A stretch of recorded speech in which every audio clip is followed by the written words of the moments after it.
Hola, buenas tardes de nuevo. Bienvenidos a la segunda sesión de las jornadas Seguimiento, Recuperación y Secuelas Post-COVID. Comenzamos el martes con una sesión única impartida por el doctor Lejarazu relacionada con el tema de vacunas. Hoy vamos a pasar a hematología y a enfermería.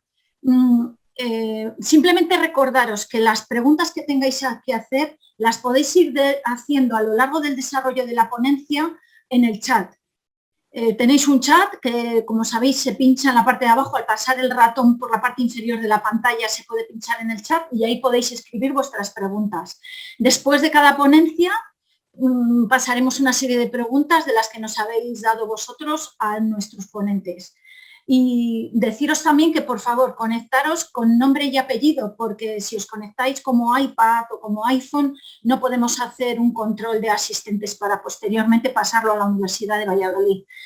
Bueno, pues sin más, porque hoy no voy a deciros ningún rollo, además ya estaba un rato hablando sin que se me oyera, o sea que voy a pasar directamente al doctor García Frade. El doctor García Frade es hematólogo, jefe del servicio de hematología del Hospital Universitario Río Ortega de Valladolid.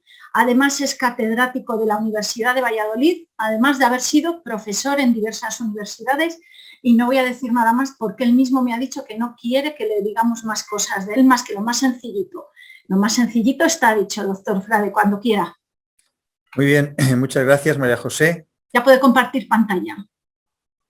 Bueno, en primer lugar, agradecerte a ti y a David y a CESIF por haberme invitado a estar en estas jornadas, que, bueno, yo creo que pueden tener interés para tratar de difundir un poco las diferentes áreas de conocimiento y que de alguna forma compartamos experiencias. El tema que yo voy a presentar, como veis, trata sobre la coagulopatía, las alteraciones de la coagulación que acontecen en el cáncer y en la enfermedad COVID-19.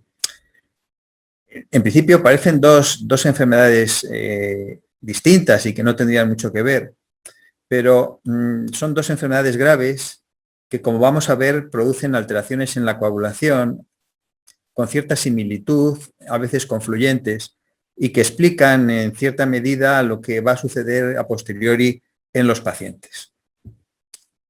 Voy a hacer una breve introducción porque quizá el concepto de la hemostasia y de la coagulación ya está un poco oxidado. Entonces, simplemente recordar que la sangre tiene una función fundamental, que es el aporte de oxígeno a los tejidos, pero también tiene funciones primordiales, como son las defensas inespecíficas o defensas específicas, como el sistema linfocitario. Y por otra parte, tiene que de alguna forma ser capaz de taponar cualquier herida para que el árbol circulatorio permanezca intacto y la sangre no se pierda de nuestro organismo.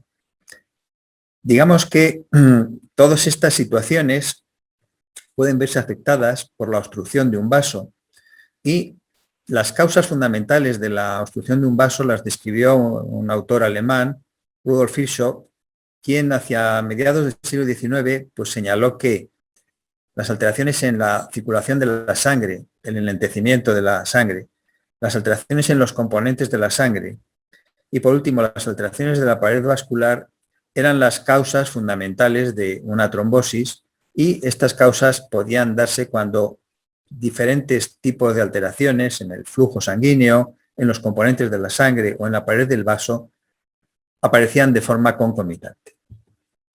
Entonces, si recordáis, para taponar una herida que se produzca en un vaso, pues se requiere, en primer lugar, un taponamiento rápido, que es el que realizan las plaquetas, que las tenéis ahí en forma estrellada, y una formación de una malla de proteínas más estable, que es lo que llamamos la malla de fibrina. Todo ello contribuye a taponar la pared del vaso que se ha lesionado y por el cual perderíamos sangre.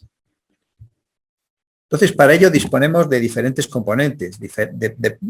Disponemos de proteínas que tenemos en nuestro plasma, que son factores de la coagulación. Y estas proteínas van a ser enzimas, de forma que van a actuar sucesivamente en cascada unas sobre otras, de forma que amplificativamente de unas pocas moléculas que se activan inicialmente, pasamos a miles de moléculas que van a dar esa malla de fibrina que hacen un tapón hemostático macroscópico, lo que es un trombo patológico o lo que es un coágulo en un tubo de ensayo. Y este sistema de proteínas tienen un control fino de inhibidores. Por ejemplo, vemos aquí la antitrombina, vemos el inhibidor del factor tisular, vemos el sistema de la proteína C. Todos son sistemas contrarreguladores para que la formación no sea excesiva y nos ocluya la luz del vaso. Pero una vez que hemos taponado una herida, evidentemente nosotros no queremos tener un árbol circulatorio lleno de restos, de residuos, y para ello disponemos del sistema fibrinolítico, que lo que hace es que una vez que se ha restaurado la pared del vaso, pues esa malla de fibrina con plaquetas se elimina y queda un vaso con una restitución íntegra. De todo ello, nosotros podemos medir estos procesos de activación de la coagulación y la fibrinolisis con un producto que es lo que conocemos como el dímero D. Perdón, vamos a ver si vamos hacia atrás. Vamos. El dímero D es un producto que se realiza cuando sobre una malla de fibrina actúa una enzima, que es la plasmina, y produce un producto único que solo puede aparecer cuando ha trabajado, por un lado, la trombina, produciendo fibrina, y por otro lado, la plasmina, produciendo estos productos de degradación específicos. Y una cosa que es importante aquí ya señalar es que el dímero D, que habréis oído hablar de él porque se ha hecho tremendamente famoso en esta época COVID, es un producto que se produce a partir de la fibrina dentro de los vasos, pero también a partir de la fibrina extravascular. Esto es una persona que tenga un hematoma, pues le medimos en sangre el dímero D y estará elevado. Una persona que tenga una neumonía, le medimos en sangre el dímero D y estará elevado. Por tanto, el dímero D no es un producto específico de un trombo intravascular, sino que es un producto que se produce cuando se produce degradación de la fibrina mediante la plasmina. Este es un concepto importante para evitar confusiones. Y un componente importante, aparte de estas proteínas de la coagulación y de estos inhibidores de la coagulación, proteínas de la fibrinolisis e inhibidores de la fibrinolisis, es el componente celular. Digamos que actualmente, sobre la cascada clásica de la coagulación que todos hemos estudiado, hoy día se entiende la hemostasia como ligado a elementos celulares. Estos elementos celulares son las células endoteliales, son las plaquetas, pero también son los monocitos, los leucocitos polimorfonucleares. Gran parte de las reacciones de la coagulación se realizan sobre las células endoteliales y las plaquetas y atrapan en su interior leucocitos y monocitos que van a liberar toda una serie de activadores y por lo tanto es un proceso más complejo que de alguna forma cada vez vamos entendiendo mejor. Por lo tanto, quizá lo que es importante es recordar que todos nosotros tenemos la capacidad hemostática para que nuestros vasos permanezcan como un tubo en el cual pueda circular la sangre de forma fluida. Esto es, no esté obstruido. Evidentemente, cuando tengamos una lesión de la pared del vaso, imaginémonos una placa de ateroma, se puede producir una trombosis. Cuando se rompa la pared de un vaso por un traumatismo, tendremos una hemorragia. Por lo tanto, nosotros tenemos que ser capaces de controlar los mecanismos de la hemostasia para que no nos lleve hacia la trombosis y, por otro lado, ser capaces ante una hemorragia de detenerla.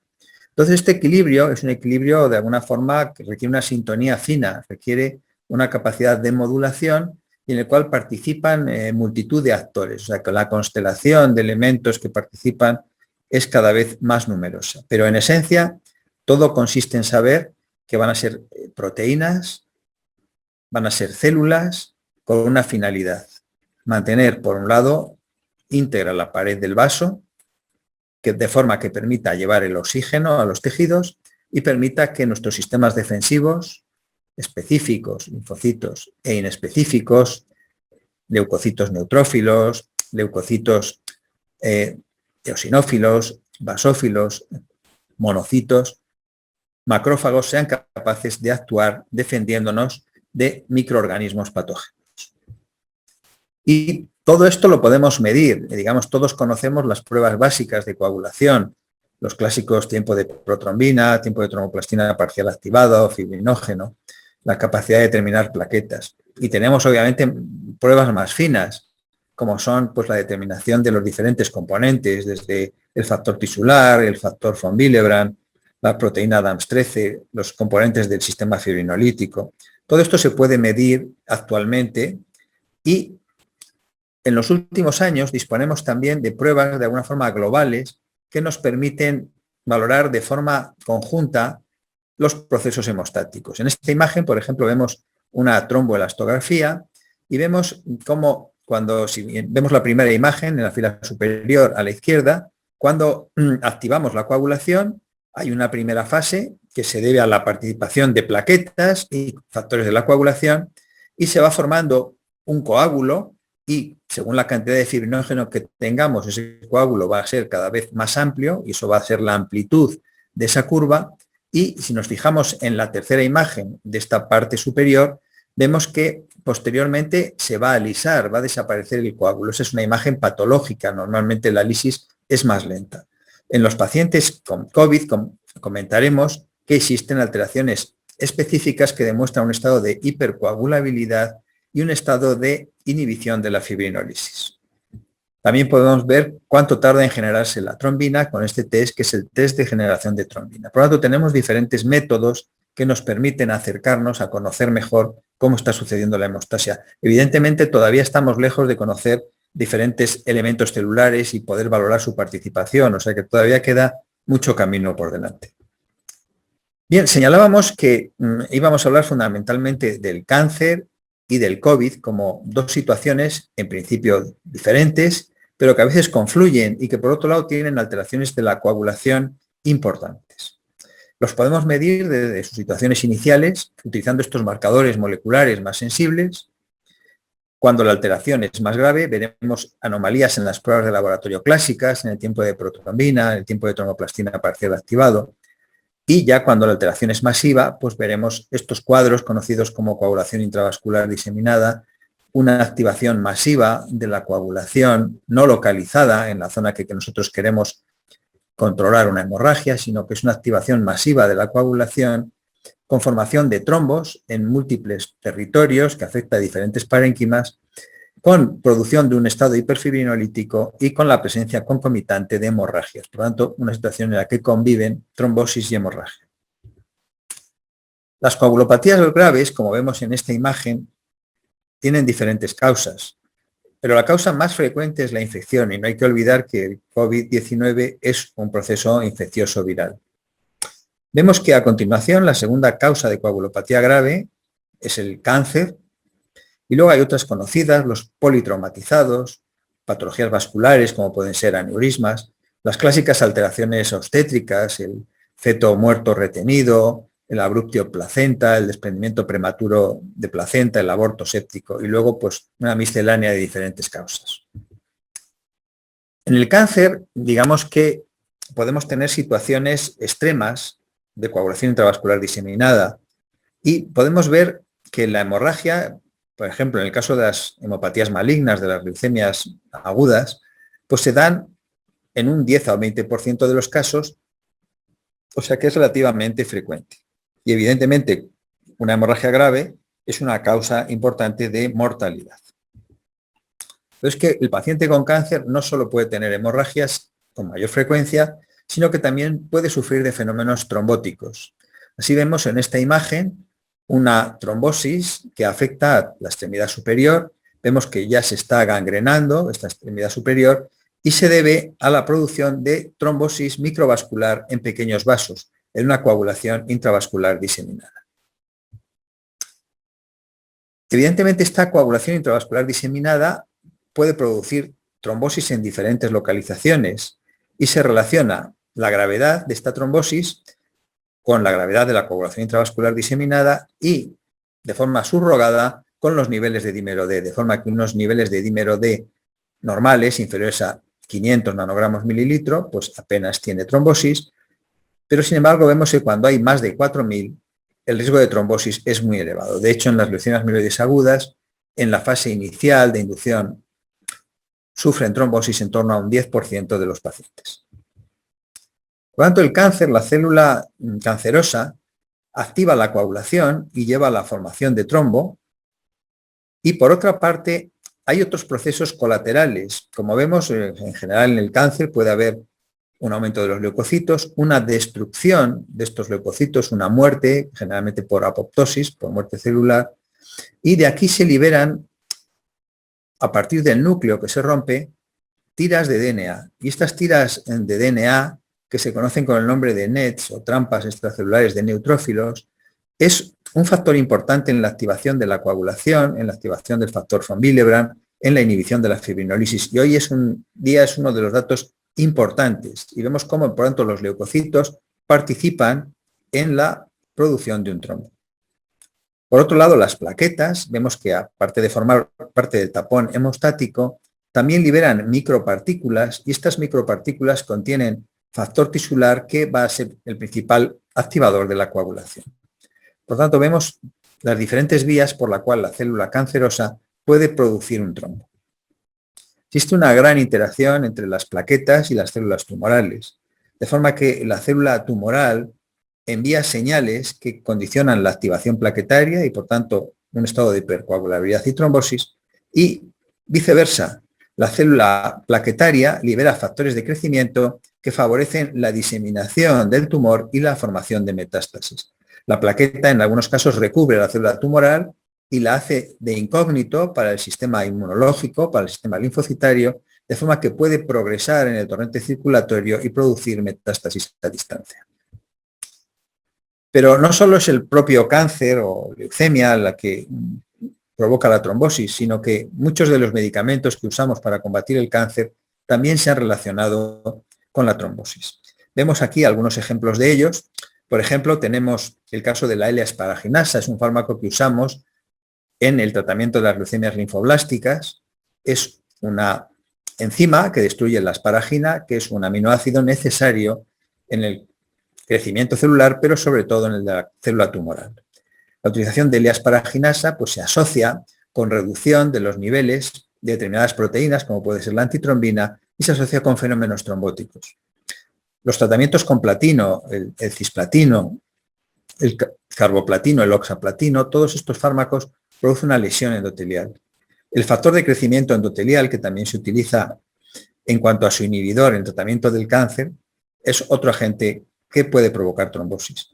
Y en nuestro caso, el uso de agentes como la talidomida, que lo usamos en el mieloma, y otros derivados de ellos como la lenalidomida, pues también se asocian con una mayor incidencia de fenómenos trombóticos. O sea que, de alguna forma, los fármacos que usamos, que evidentemente plantean un efecto positivo, tienen potenciales efectos adversos en relación con la trombosis y muchos de ellos requieren hacer profilaxis antitrombótica cuando los utilizamos. Vemos en esta imagen, por ejemplo, cómo la utilización en un cáncer de inhibidor del factor de crecimiento endotelial se asocia con activación de proteínas adhesivas, como es la selectina E, cuyo mayor aumento pues, va a facilitar la adhesión de las plaquetas al endotelio y el fenómeno trombótico. Pero no solo existe una activación de la coagulación con generación de trombina, sino también hemos visto que agentes como puede ser la ciclosporina o el propio cáncer condicionan un daño endotelial y un fenómeno de microangiopatía trombótica, de trombosis de pequeño vaso, que en este caso se puede ver por aumento de los niveles de factor von Willebrand, de los multímeros de mayor tamaño de peso molecular, y una disminución de la proteína que degrada este factor von Willebrand, que es la ADAMS13. Bien, hasta aquí hemos revisado brevemente cómo en el cáncer, bien directamente por el cáncer, bien por los tratamientos que usamos, hay un mayor riesgo trombótico. De hecho, se sabe que de los pacientes que tienen una trombosis sin una causa aparente, en un 15% de los casos se encuentra de forma subyacente un cáncer. Por lo tanto, en un paciente con una trombosis espontánea sin causa conocida, en la edad adulta es importante la búsqueda de un cáncer de fondo. Pasamos a la evaluación del COVID, de esta epidemia que apareció en diciembre del 2019 y que se extendió por todo el mundo. Los últimos territorios que quedaron por afectar, que eran la Antártida, pues pasaron a afectarse hacia diciembre del 2020, por lo tanto ha afectado globalmente a todo el globo terráqueo y ha producido una cifra que se estima que puede estar en torno a 10 millones de muertos. Vemos como este virus, que es pequeño, 100 nanómetros, o sea, es la 10.000ª de un milímetro y que solo tiene 15 genes, mientras que nosotros tenemos 30.000 genes, pues tiene una capacidad destructiva que nos ha puesto en jaque a todo el sistema sanitario y a la población mundial. Este cuadro de COVID-19 vemos cómo se apareció en Wuhan, en China, y vemos cómo se fue extendiendo en el territorio chino con unas manifestaciones clínicas que, como vemos aquí, aparecían tras un periodo estimado de infección previa asintomática de unos 5 días y que empezaba con un cuadro pues, fundamentalmente respiratorio. Vemos fiebre, tos, cansancio, mialgias y diarrea. Y vemos cómo en los días posteriores un porcentaje de pacientes, en torno al 40%, podían tener cierta dificultad respiratoria, disnea, como un porcentaje en torno al 14% tenía una enfermedad importante y un 5% de estos sujetos tenía una enfermedad crítica. Realmente, claro, las manifestaciones que vamos a ver se dan más en los pacientes que tienen esta enfermedad crítica y si estudiamos pacientes en cuidados intensivos, aquellos que están con ECMO, aquellos que son más graves, pues son los que tienen más alteraciones. De la cohorte inicial, publicada en China en febrero en el New England Journal of Medicine, en torno a 1.100 pacientes, vemos que la mayor parte de los pacientes pues, no tenían fiebre y muchos no tenían alteraciones radiológicas, o sea que muchos sujetos pues, no tienen unas manifestaciones clínicas importantes.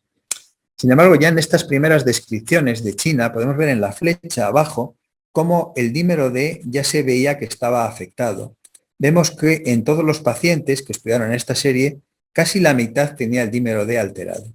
Y si vemos en las columnas de al lado, donde se valora la gravedad de la enfermedad, la presencia de endpoints importante como necesidad de intubación, de respiración asistida, vemos que los pacientes más graves son los que tienen niveles de dímero D más elevados. O sea que este dímero D, este producto de degradación de la fibrina, tanto intra como extravascular, es un factor importante para el pronóstico de la enfermedad COVID-19.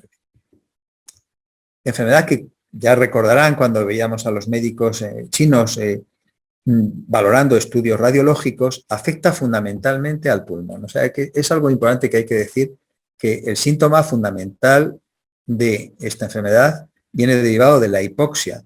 Y la hipoxia va a ser un factor importante en las alteraciones de la coagulación, porque de alguna forma va a activar factores de transcripción que producen una mayor activación de factor tisular, activación de la coagulación, y una mayor liberación de PAI-1 de la célula endotelial, que es un inhibidor de la fibrinolisis. Por tanto, en ambos casos, tendencia a la trombosis. Se va a producir un trombo y no se va a poder limpiar bien porque el sistema fibrinolítico está inhibido.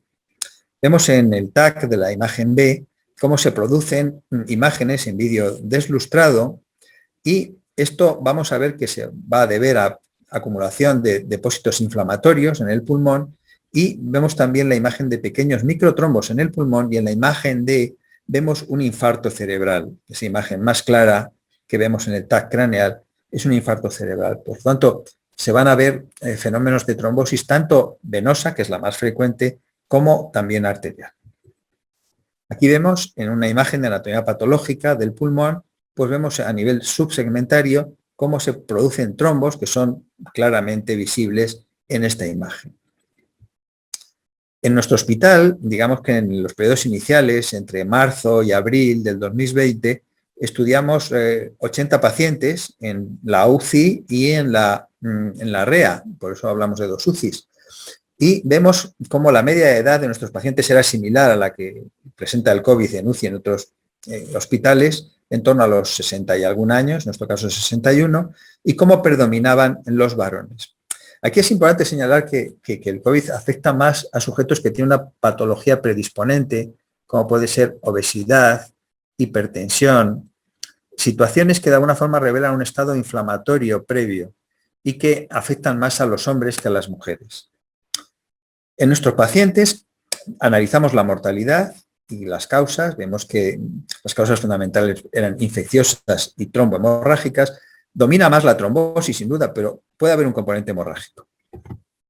Entonces vemos cómo estos pacientes, en rojo es la mortalidad de origen trombótico. Vemos que casi todos los que se mueren por fenómenos trombóticos son hombres, 24%, mujeres solo un 3%. Y vemos que cuando valoramos parámetros analíticos, vemos cómo el dímero D está elevado en el 85% de estos pacientes en UCI. Los pacientes, digamos, que realmente no ingresan, los pacientes más asintomáticos o más leves pueden tener un nivel de dímero D elevado en torno a un 20%, en UCI es el 85%. Y vemos cómo hay parámetros de inflamación elevados, la ferritina elevada, la LDH elevada. O sea que en realidad estamos hablando de un fenómeno inflamatorio, fundamentalmente a nivel pulmonar, y que provoca depósitos de fibrina intra y extravascular. Y aquí debo señalar la importancia de relación entre la hemostasia y la inflamación. Digamos que conviene considerar a la hemostasia como una parte del proceso defensivo de nuestro organismo, digamos, que se asocia a la inflamación y también a la inmunidad. De forma que, por ejemplo, la trombina, que es el principal componente de la hemostasia, actuando sobre la fibrina, tiene carácter proinflamatorio, mientras que la plasmina y los agentes fibrinolíticos tienen un carácter antiinflamatorio. Por lo tanto, inflamación y hemostasia van ligados de la mano, pero también van ligados de la mano hemostasia e inmunidad. Por ejemplo, la fibrina, una de las finalidades que tiene es bloquear la progresión de microorganismos dentro de nuestros tejidos. Las plaquetas, por ejemplo, tienen una interacción con los sistemas linfocitarios y tienen receptores Toll-like que recogen estímulos de diferentes antígenos que pueden aparecer ante nuestro organismo y se los presentan al sistema inmunitario. Por lo tanto, hemostasia, inflamación, inmunidad, van los tres procesos ligados de la mano y esto es algo relativamente novedoso de los últimos años. Siempre lo hemos considerado separado y esto no es así. Realmente son procesos que de alguna forma van coaligados. En cuanto a los grupos sanguíneos, es conocido que los que somos de grupo A positivo, pues tenemos más riesgo en estas situaciones y eso lo pudimos ver también nosotros. Un estudio en los grupos de hospitales de Madrid, ya en pacientes hematológicos, y aquí unimos las dos patologías, pues nos hicieron ver, ya eran pacientes más mayores, 72 años, mayoritariamente patología linfoide, o sea, probablemente linfomas, mielomas, pero fíjense, mortalidad total del 33%, o sea que no cabe duda que estos pacientes pues tienen mayor mortalidad que la población general, ¿no?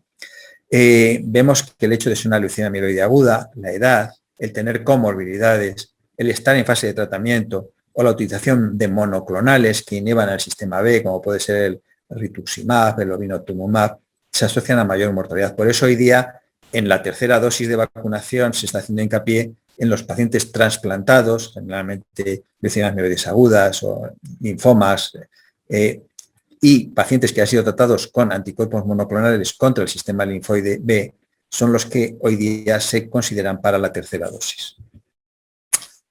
¿Cuál es la fisiopatología, por tanto, en el COVID que produce estas alteraciones que estamos viendo? Pues si se fijan, vemos un vaso en la parte inferior con fibrina, de la cual saldría el dímero D, vaso que se obstruye, pero vemos también cómo el SARS-CoV-2 está actuando sobre elementos celulares a nivel alveolar, sobre el neumocito, sobre macrófagos, y esto va a condicionar la liberación de mediadores, de citoquinas, como puede ser la interleuquina 6, el TNF, la interleuquina 8. Vemos también cómo estos NETs, trampas extracelulares de neutrófilos, están liberando DNA que van a activar la formación de fibrina. Y vemos cómo se está produciendo fibrina dentro del alveolo. Por lo tanto, la fibrina que vamos a ver nosotros expresada en dímero D procede tanto de la circulación sanguínea como de la pared alveolar y del propio alveolo.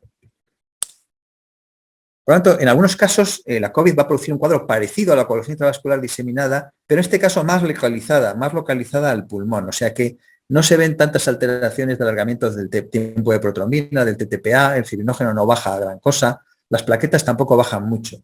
O sea que hay una activación intravascular de la coagulación, pero más bien localizada. Aquí vemos el virus, el SARS-CoV-2, actuando sobre, por ejemplo, monocitos, liberando factor tisular, favoreciendo toda la cascada de la coagulación y produciendo fibrina.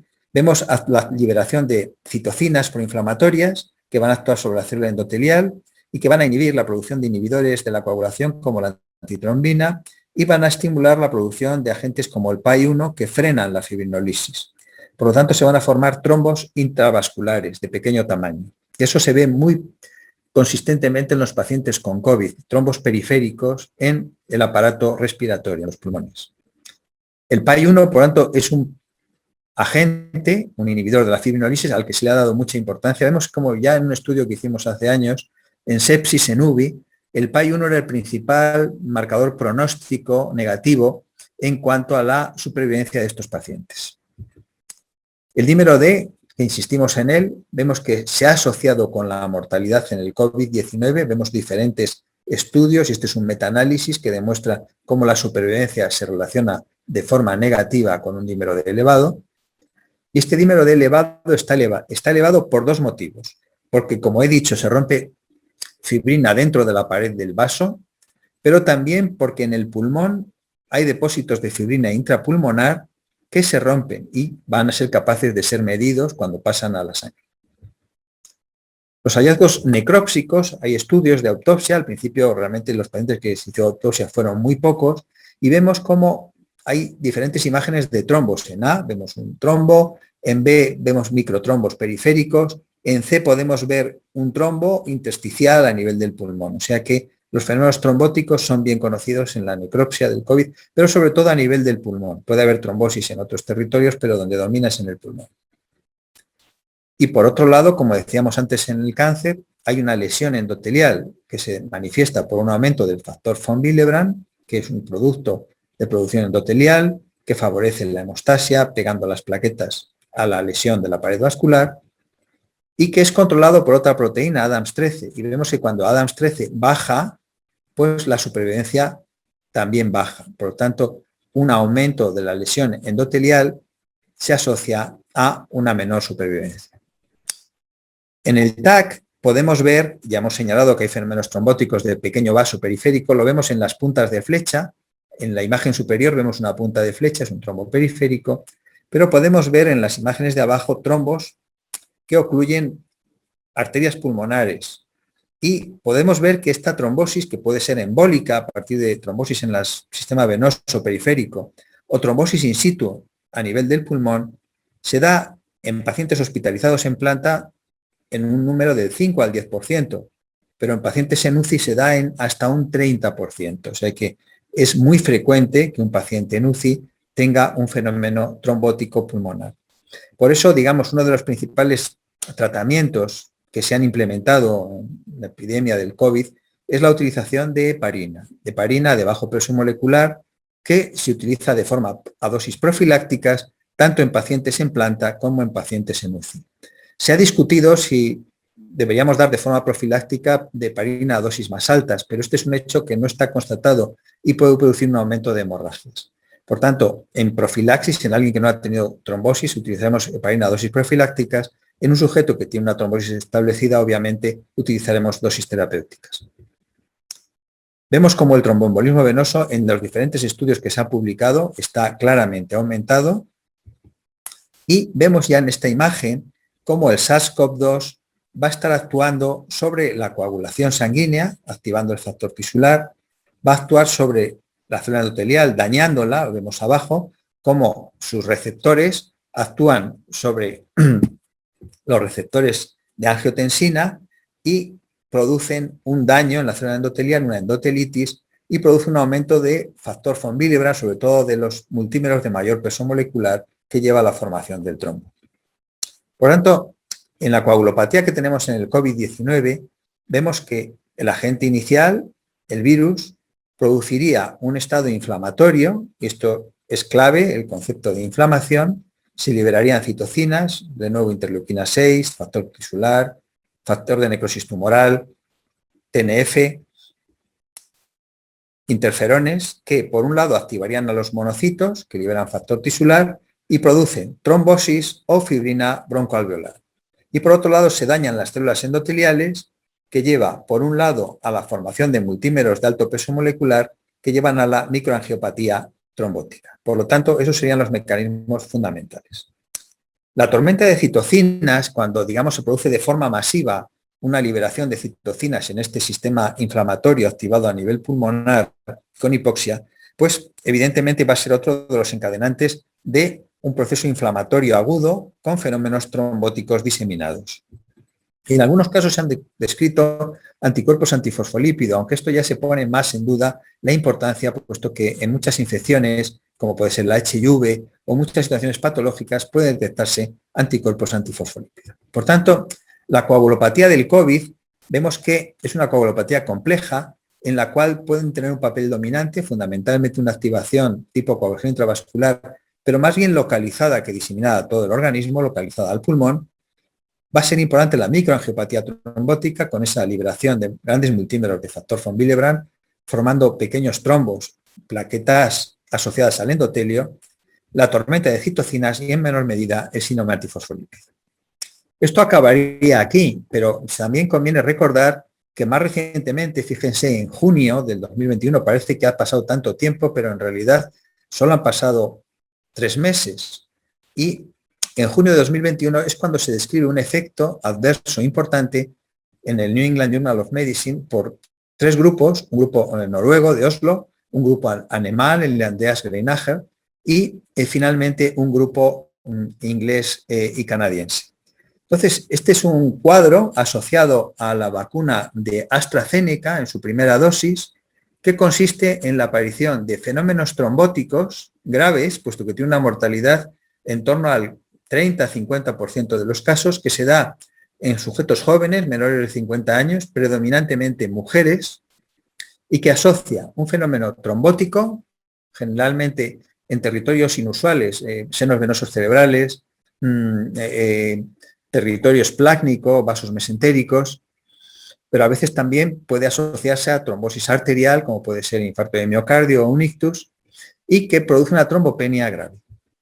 Vemos en la serie inicial, en este caso la de Greinacher, el grupo alemán de Greifswald, cómo las plaquetas son claramente bajas. En el COVID las plaquetas generalmente están entre 100 y 150.000, es poco frecuente que bajen de 100.000, y aquí vemos cifras en la primera fila de 13.000, 9.000, cada fila, cada columna es un paciente. Vemos que trombosis de venos cerebrales es relativamente frecuente, hay varios pacientes que sí la tienen en el territorio esplácnico, pero también tienen embolismos pulmonares y otras trombosis, como vemos ahí, aortoilíaca, cerebro, pulmones, riñones, etc. Vemos cómo de las pruebas de coagulación la más importante es que se detectan anticuerpos contra el factor plaquetario 4. Esta es una proteína que está en los gránulos alfa de las plaquetas y que participa de forma activa en la coagulación. Este cuadro se ha llamado de trombosis, trombocitopenia inducida por vacuna y por tanto tiene el acrónimo VITT. Este VITT, por tanto, fue descrito en junio y levantó una gran situación de preocupación, puesto que aunque la incidencia es escasa, al darse en sujetos jóvenes, relativamente jóvenes, con una mortalidad elevada, pues no cabe duda que plantea una gran preocupación. Vemos cómo en los estudios de enzima inmunoensayo, el factor dominante son anticuerpos contra el factor plaquetario 4, no tiene participación la heparina. Hay un cuadro, digamos, que era conocido clásicamente, que era la trombocitopenia inducida por heparina, con fenómenos trombóticos que producían trombos en grandes vasos, en la aorta, en las arterias renales, se llamaba el trombo blanco plaquetario. Este cuadro es parecido clínicamente y por eso se ha llamado así, pero sin embargo no tiene participación la heparina. El grupo de Scali y de Marcel Levy presentaron también sus estudios prácticamente al mismo tiempo, en el mismo número del New England Journal of Medicine, y por estudios de citometría se ve que los anticuerpos van dirigidos contra el factor plaquetario 4. Por lo tanto, la conclusión que podemos sacar es que los pacientes con COVID y con cáncer tienen manifestaciones clínicas que son similares, pero los procesos fisiopatológicos son distintos. En algunos casos hay pacientes que obviamente van a confluir estos procesos. Los puntos fundamentales son la generación de trombina, que lleva a la formación de fibrina y con la activación de la fibrinólisis al dímero D que podemos medir, o por otro lado el daño endotelial y la interacción endotelio-plaquetaria normal en ambas coagulopatías, la del cáncer y la del COVID. Y es importante señalar que la vacunación, con la vacuna de AstraZeneca, también con la de Johnson & Johnson, pueden producir un cuadro de trombocitopenia y trombosis grave con una incidencia muy baja, pero con unas características evolutivas muy graves que, diagnosticado precozmente, pues puede tratarse evitando la transfusión de plaquetas, utilizando anticoagulantes distintos a la heparina, porque aunque sabemos que no es por heparina, procuramos no utilizarla por si acaso, y que es un cuadro que podría, de alguna forma, producir una mortalidad importante en un pequeño número de sujetos jóvenes que a lo mejor su riesgo por el COVID sería bajo. No obstante, obviamente la vacunación sigue siendo claramente indicada y en estos escasos casos que pueda producirse esto, pues con una vigilancia, porque estos pacientes pueden tener un cuadro de cefaleas, de un cuadro clínico premonitorio que indique el proceso, pues pueden ser tratados. Yo creo que con esto concluyo y bueno, quedo abierto a las preguntas que se puedan presentar. Muy bien, Luis Javier. Bueno, yo, claro, ahora me quedo con un montón de dudas, porque estoy oyendo aquí hablar del dímero D. ¿Podemos decir entonces que los niveles de dímero D podrían dar lugar a indicarnos la gravedad del paciente con COVID? Sin duda. Yo creo que esto está claramente establecido en múltiples estudios. O sea que, digamos, para hacernos una idea, pacientes con un COVID leve, que a lo mejor llegan a urgencias, pero que no ingresan, ¿no? O, pues tienen niveles de dímero D bajo. Pacientes en planta, pues a lo mejor tienes un 20%, unos niveles altos, y un 80%, unos niveles bajos o discretamente elevados. Pacientes en UCI, tienes un 80% elevados y un 20% bajo, o sea que es justo a la inversa. Y está claramente relacionado con la mortalidad. Pero de alguna forma lo que expresa el dímero D, y esto lo que quiero dejar claro, es que el dímero D no se asocia solo a una trombosis, sino que cualquier proceso que te produzca fibrina te aumenta el dímero D. Esto es, imagínate pues, que te das un golpe y tienes un hematoma en una pierna. Pues si ese hematoma es suficientemente grande, ya tienes un dímero D alto. O sea que cualquier situación que se produce inflamación con depósito de fibrina aumenta el dímero D. Y en el caso del COVID es un dímero D, como ya he señalado, de localización intravascular, pero también de procedencia de la fibrina que se produce en el alveolo pulmonar, en el tejido pulmonar, como en una neumonía. En cualquier neumonía tú tienes un aumento del dímero D. Vale. Luego, por otro lado, el paciente con cáncer, que además ha sido positivo en COVID, tiene evidentemente una mayor probabilidad de fallecimiento, una mayor gravedad. O sea, ¿nos hemos encontrado con muchos casos? ¿Ha sido muy frecuente?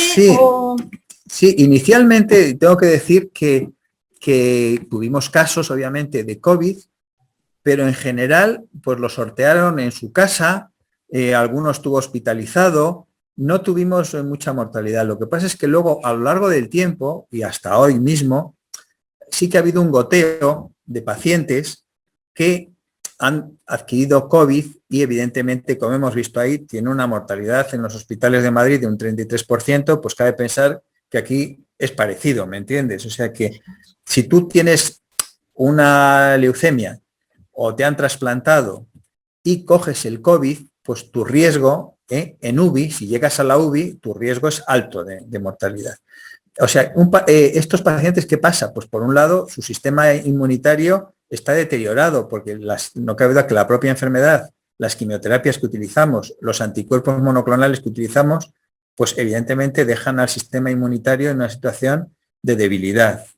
Y ese es un hecho cierto. Y luego el tema de las vacunas, claro, nosotros estamos vacunando a los pacientes muchas veces aprovechando un hueco entre tratamientos, ¿no? Entre un tratamiento y otro metemos la vacuna. Pero claro, los niveles de anticuerpos que puedan obtener probablemente, obviamente, no van a ser los mismos que los de un sujeto que esté sano. Vale. Y luego, por otro lado, ¿nos puedes contar un poco esto que ha sido tan sonado, que es el tema de las reacciones no hematológicas por culpa de la vacuna? Que claro, es el ARN de la vacuna, supongo que hace una reacción, ¿no?, que produce las lesiones hematológicas, que es que han salido en la tele, nos las han metido hasta por los ojos. La señora consejera de Sanidad, que siendo doctora ha parado la vacunación y todo 2 días por culpa de este tema. ¿Nos puedes contar un poquito qué estaba pasando ahí?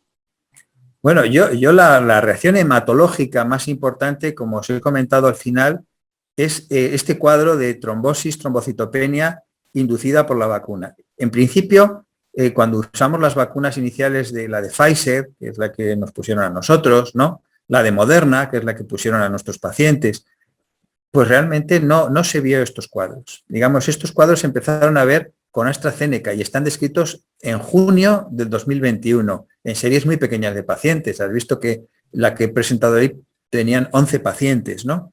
La del grupo de Scali son algo así como 22 pacientes. Son series pequeñas. La incidencia es muy baja, puede ser 0,7 por 100.000, o sea que la incidencia es muy baja, es muy poco frecuente, ¿no? O sea que le puede pasar de los que se vacunan, a lo mejor 1 en 250.000. O sea que de todos los que se vacunan, 1 en 250.000. Pero claro, 1 en 250.000 tiene un cuadro que es grave. Quiero decir, la trombopenia, trombosis por heparina es muy grave y en este caso la inducida por el COVID, pues ya lo he visto que también lo es, con unas mortalidades que oscilan en torno al 40%. Hombre, conociendo ese fenómeno, sabiendo que si alguien empieza a tener un cuadro pues, de malestar general, cefalea, pues bueno, se le puede de alguna forma hacer un seguimiento más importante y establecer un tratamiento, no con heparina, pero sí con otro tipo de anticoagulantes, pues puede ser un agente anticoagulante de acción directa, pues el apixaban, el edoxaban, el rivaroxaban, o otros fármacos inhibidores de la trombina, como puede ser el argatroban, ¿no?, o la lepidurina. O sea que hay fármacos para tratar de prevenir esto. Y obviamente no es un óbice para no vacunarse, o sea que el riesgo es como en todo, es como las vacunas del sarampión que podían producir, os recordaréis los problemas que podía producir, pero claro, eso no justifica que uno no se vacune del sarampión, ¿no? Efectivamente. Vale, muchas gracias por la aclaración. Nos preguntan a través del chat que si se podría decir que la etiopatogenia de los trombos pulmonares producidos en enfermos con COVID podrían estar causados por el Aspergillus. Bueno, digamos, yo ya he explicado un poco los mecanismos de coagulopatía que dominan en el COVID. Estos son digamos, los 3 cuadros fundamentales que se piensa son una activación inflamatoria importante, bien llegando a la tormenta de citocinas o no, activación inflamatoria que lleva a la generación de trombina, como os he señalado, la importancia de la relación de la hemostasia con la inflamación, la formación de trombina y una coagulación intravascular más localizada que diseminada, localizada en el pulmón. Y eso explicaría esos microtrombos que se producen. El segundo gran mecanismo sería lo que llamamos la microangiopatía trombótica, que se da en algunas enfermedades como es la púrpura trombótica trombocitopénica, el síndrome urémico hemolítico. Pues en este caso es un daño sobre la célula endotelial que junto con la activación de la plaqueta pues producen microtrombos arteriales plaquetarios. Cuando uno tiene un Aspergillus, pues evidentemente en el territorio de inflamación próximo a la zona, digamos, de mayor infección, sí se pueden producir fenómenos trombóticos asociados, pero yo creo que eso es una de las complicaciones que puede haber, pero no es la causa fundamental. O sea, la causa fundamental es una coagulopatía que, como he dicho, tiene al menos 2 mecanismos fundamentales. Si hablamos de la tormenta de citocinas, sería un tercero. Si aceptamos que el aumento de citocinas es el inicio de todo, pues es un problema de cantidad, ¿no? Pero básicamente va a ser activación de la coagulación, coagulopatía a nivel pulmonar localizada, o bien microangiopatía trombótica son los 2 mecanismos fundamentales. Vale, o sea que el Aspergillus sería más una consecuencia que una causa. Sería una complicación añadida, una sobreinfección, que evidentemente, pues claro, si tú tienes una aspergilosis, pues en lo que es el aspergiloma, en los territorios próximos a la inflamación, ahí sí puede haber lesiones microtrombóticas. Muy bien, Luis Javier. No tenemos más preguntas. Parece, luego sabes lo que ocurre, que nos empiezan a llegar preguntas al correo electrónico. Entonces, lo que vamos a hacer es que luego te las pasamos todos y así nos las resuelves a nosotros. Muy bien, nada. A los compañeros, ¿vale? Encantado de colaborar con vosotros. Muchísimas gracias, ha sido un placer oírte y aprender de ti, y gracias por la labor que estás haciendo en época COVID y fuera de época COVID también. Muy bien, pues nada, quedo a vuestra disposición. Muy Muchas bien, gracias. muchas gracias. Hasta luego, Luis Javier. Muy bien, pues una vez hemos escuchado lesiones hematológicas o el proceso hematológico que se produce a causa del COVID y cómo se realiza un seguimiento, a continuación vamos a pasar con nuestra compañera Rosa Cárdava. Rosa Cárdava es enfermera, en este momento trabaja en la UME de Segovia, además es profesora del grado de enfermería de la Universidad de Valladolid, es enfermera, es doctora en grado de género y bueno, pues hoy nos va a hablar un poquito de la perspectiva enfermera, de los cuidados de enfermería y demás del paciente con COVID, porque no debemos olvidar que el papel de la enfermera y de la TCAE en el paciente con COVID ha sido primordial, importantísima, y voy a decir que si no hay enfermeras, si no hay TCAEs, no sé cómo hubiéramos llevado esto. Muy bien, cuando quieras, Rosa, adelante, todo tuyo. Muchas gracias. ¿Me escucháis bien, verdad, María José? Sí, te oímos bien. Vale. Bueno, pues antes de nada, agradecerle al doctor García Frade su intervención, que bueno, ha sido magistral y con la que he aprendido mucho, y estoy encantada de compartir esta tarde como ponente con él. Además, quiero agradecer tanto a María José como a David del Sindicato de Enfermería CESIF que, bueno, pues que hayan contado en este ciclo con la perspectiva enfermera. Y bueno, decir que mi nombre es Rosa y que represento en cierta medida al Departamento de Enfermería de la Facultad de Valladolid. Y bueno, en ese sentido quiero agradecer a Virtudes Niño, actual directora de departamento, pues que confiara en mí para esta tarea. Saludar también a Rafael Martín, que va a participar uno de estos días, que es compañero también del departamento y además es psicólogo y hablará, estoy convencida que perfectamente, de los aspectos psicológicos del COVID.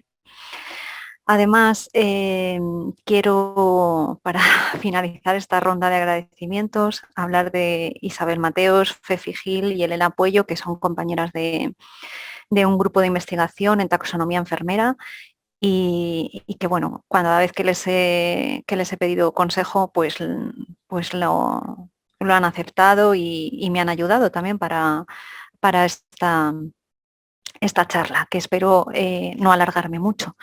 Bueno, cuando inicialmente Virtudes me dijo que preparara algo sobre la perspectiva enfermera en cuanto a las secuelas, al seguimiento y la recuperación post-COVID, pues me planteé cómo enfocarlo, puesto que la enfermería es muy amplia y bueno, pues tiene distintas perspectivas desde la atención primaria, hospitalaria, emergencias, servicios sociosanitarios. Entonces, bueno, pues me planteé algo que sirviera para toda la enfermería. Y lo que he utilizado es la taxonomía enfermera a través de la problemática que detectamos las enfermeras en base a las necesidades que un paciente pueda tener y cuáles son nuestros objetivos y las actividades que llevamos a cabo con esos pacientes. Bueno, sin dilatarme más, el índice de la temática que voy a tratar, pues inicialmente voy a empezar por hablar de una teoría de rango medio de enfermería, que es la teoría de la incertidumbre ante la enfermedad de Merle-Michel. Posteriormente voy a intentar explicar cuáles son las consecuencias de la COVID, qué diferencia hay entre consecuencias, secuelas y demás. Hablaré del proceso enfermero a través de la problemática y, como he comentado, pues cuáles son nuestros resultados que queremos alcanzar con estos pacientes y las intervenciones. Y posteriormente, ya para cerrar un poco todo este ciclo, hablaré de la recuperación post-COVID.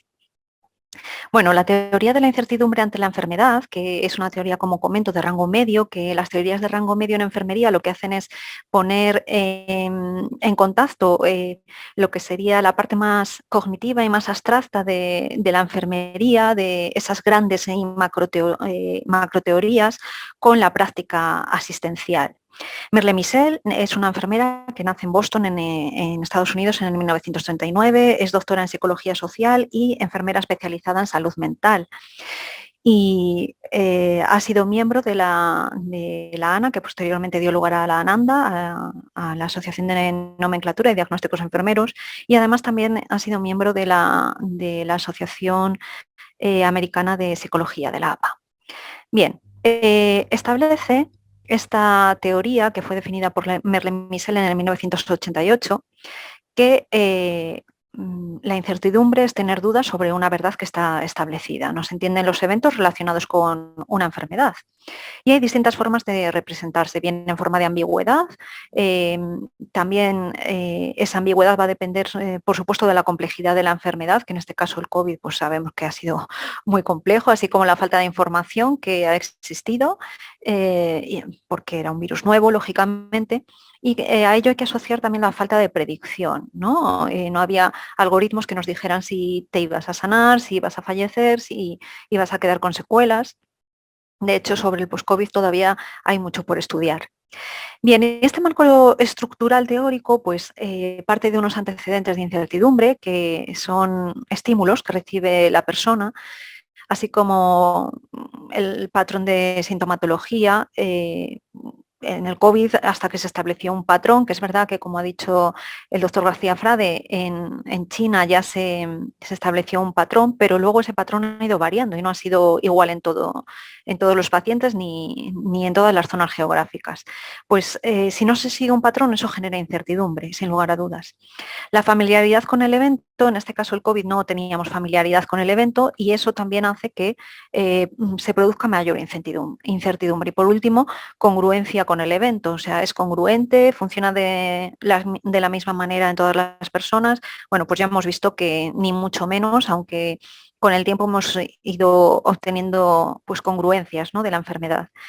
Estos antecedentes de incertidumbre van a depender en muchos casos cómo afectan al paciente, de la capacidad cognitiva y del apoyo con la que cuente el paciente, que puede ser un apoyo social, ya sea familiar, grupo de iguales, y dentro de ese apoyo, pues sin lugar a dudas, está la enfermería.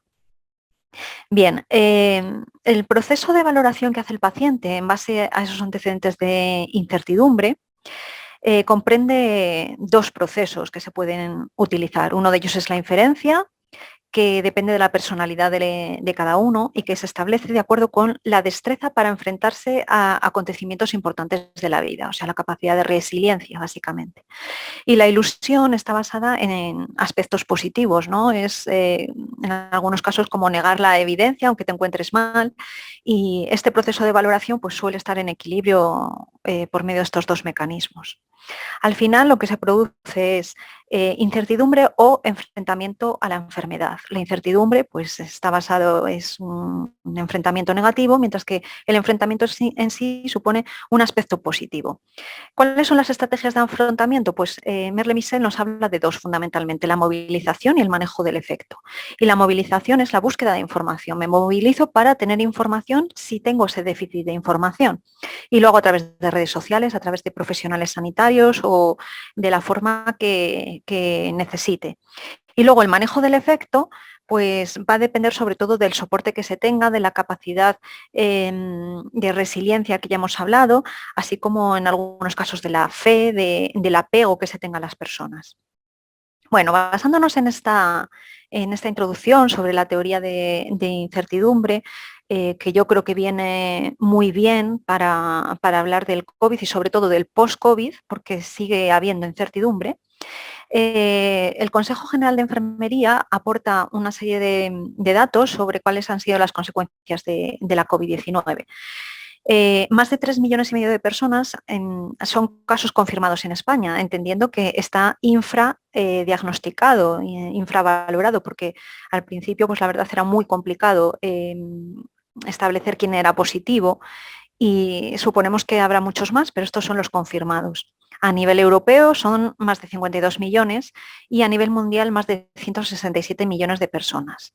Además, es importante que sepamos que en cuanto a lo que me pidieron que comentara y me centrara, que era el post-COVID, entre un 10 y un 20% de las personas que han sufrido el COVID-19, con independencia de si la sintomatología ha sido leve o grave, pasadas 4 o 12 semanas van a tener síntomas y eso supone que en España tenemos alrededor de 500.000 afectados en esa post-COVID, con sintomatología después de haber pasado la enfermedad. Bien, este ciclo de charlas hablaba de consecuencias en general. Y yo creo que hay unos conceptos que tenemos que manejar para diferenciarlos uno de otros, ¿no? La manifestación posviral son manifestaciones que se producen tras la fase aguda, pero sin que se haya llegado a una curación. Hemos hablado, el doctor Frade, estupendamente de la posibilidad de trombosis, aparte de hemorragias, y siendo más frecuentes las trombosis, pero la neumonía también es típica, las perniosis, que son las alteraciones sacras en dedos fundamentalmente, debidas también a pequeños trombos. También pueden aparecer encefalitis, síndrome de Guillain-Barré, glomerulonefritis, citopenias, tiroiditis e incluso enfermedades autoinmunes. Bueno, pues por si no fuera suficiente todas estas manifestaciones que aparecen después de la fase aguda, algunas veces el virus deja una serie de secuelas, que son afectaciones de determinados órganos, pues por afectación normalmente de esa fase inflamatoria tan brutal que hay durante la COVID. Y en otros casos, además, se produce la persistencia, que es que pasadas entre 4 y 12 semanas no hay acuerdo. Unos hablan directamente de pasadas las 4 semanas, otros dicen hasta la 12 y hay autores que se mueven en un rango intermedio. Pasado ese tiempo persisten síntomas y van apareciendo como en forma de brotes. Pues eso sería la persistencia del COVID. Pero es que aparte de secuelas aisladamente y persistencia, pueden aparecer unidas. Puedes tener secuelas que te haya dejado en algún órgano o sistema y además tener persistencia de sintomatología que también puede dejar nuevas secuelas. Las secuelas más habituales a nivel pulmonar son la fibrosis pulmonar, a nivel neurológico es la CVA. A nivel osteomuscular, pues sobre todo la fatiga y la atrofia muscular, que es la fatiga es el síntoma prioritario del que se quejan y con razón los pacientes en fase post-COVID. A nivel psíquico hemos visto que aparece ansiedad y depresión y en muchos casos se llega a desarrollar un síndrome de estrés postraumático. Y a nivel social, pues se ha generado una soledad en los pacientes, sobre todo en gente mayor, pues que ha perdido al cónyuge o que ha quedado solo. La verdad es que después del COVID la soledad y la ansiedad y depresión pues parece que son uno de los caballos de batalla a los que tenemos que hacer frente los profesionales de ciencias de la salud. El COVID persistente, por tanto, consiste en que más allá, como he comentado, de 4 semanas, algunos autores hablan de 12, pero bueno, en el caso de SACIL, lo que nos dice la guía post-COVID es que pasadas 4 semanas del contagio, si se siguen teniendo manifestaciones, se considera que se tiene una persistencia del COVID, un síndrome post-COVID. La sintomatología no tiene por qué tener relación con la fase aguda. Puedes haber pasado una fase aguda incluso asintomática y tener muchos síntomas en el post-COVID, aunque no es lo habitual, pero sí que hay casos, ¿vale? Y hay que tener en cuenta que en esta fase posterior, en el post-COVID, la sintomatología, va a aparecer en forma de brotes. No, muy importante es que se descarte que toda esta sintomatología no se deba a otra enfermedad, porque entonces no estaríamos en un post-COVID. Puede haber alguien que haya pasado el COVID y que tenga una neumonía por otra causa, por ejemplo.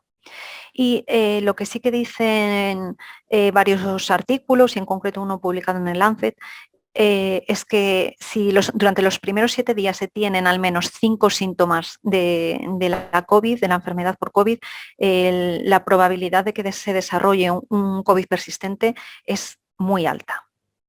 Bueno, hemos hablado ya de esas diferencias entre la fase posaguda, entre las secuelas y demás, y es importante que nos centremos ya en el post-COVID. ¿Cuál es la sintomatología que va a aparecer? Pues fundamentalmente de la más frecuente, con diferencia, estamos hablando de más de un 80% de los pacientes van a tener fatiga durante meses. También aparecen las mialgias y las artralgias, tos y disnea, así como toda una gama de síntomas que van a abarcar todos los aparatos y sistemas cardiovasculares y hematológicos, neurológicos, dermatológicos, digestivos y psíquicos. Bueno, y llegando a este punto, Lo que voy a intentar exponer, y como he comentado, espero no alargarme mucho y no aburrirles, va a ser el proceso enfermero en sí, a través de la identificación de problemas inicialmente, ¿vale? Y problemas que me he planteado que puedan darse en cualquier ámbito, no solamente ni en primaria, ni en hospitalaria, ni en servicios sociales o sociosanitarios, emergencias o cualquier otro ámbito de trabajo, porque es verdad que la enfermería, bueno, pues a lo mejor, aunque hay especialidades y existen, y vamos que estoy a favor de ello, pues tenemos una categoría única, que es la categoría de enfermería, y que nos permite, pues de una manera holística y humanística, que es quizás mi forma de entender la enfermería, pues determinar una serie de problemas y darle solución desde cualquier ámbito. Los problemas que he encontrado y que habitualmente se encuentran a nivel de enfermería, como os he comentado, se encuentra la fatiga, que se define, de acuerdo con la NANDA, como una sensación abrumadora y sostenida de agotamiento, no solamente físico, sino también mental. A nivel del dolor se presenta un dolor agudo normalmente, que en algunos casos puede llegar a cronificarse, pero en principio se considera que es un dolor agudo en el que hay una experiencia sensitiva y emocional, no exclusivamente sensitiva, no tiene por qué haber un daño, de hecho en muchos casos no se encuentra un daño físico y puede ser de inicio súbito o ir de manera gradual, de hecho suele presentarse en el COVID por los estudios y metaanálisis que hay con respecto al dolor. Se presenta de las dos maneras, ¿vale? Y como comento, para que se considere que es agudo, tiene que ser inferior a 3 meses. Hay casos en los que se cronifica y se produce más allá de los 3 meses, pero son los menos, ¿vale? Porque, como hemos comentado, en el post-COVID casi toda la sintomatología es en forma de brote y no es continuada, entonces no cumple criterios para considerarse crónico. A nivel pulmonar tenemos dos problemas que son muy importantes, que es el patrón respiratorio ineficaz, que hace que se tenga una ventilación que no es adecuada, el intercambio de gases realmente parece ser que es lo que falla, como ha explicado también previamente el doctor García Frade. Pues hay una situación de inflamación generalizada, pero es verdad que de la misma manera que las trombosis son más localizadas a nivel pulmonar, pues lo mismo ocurre también con la inflamación, que es más acusada a nivel del alveolo.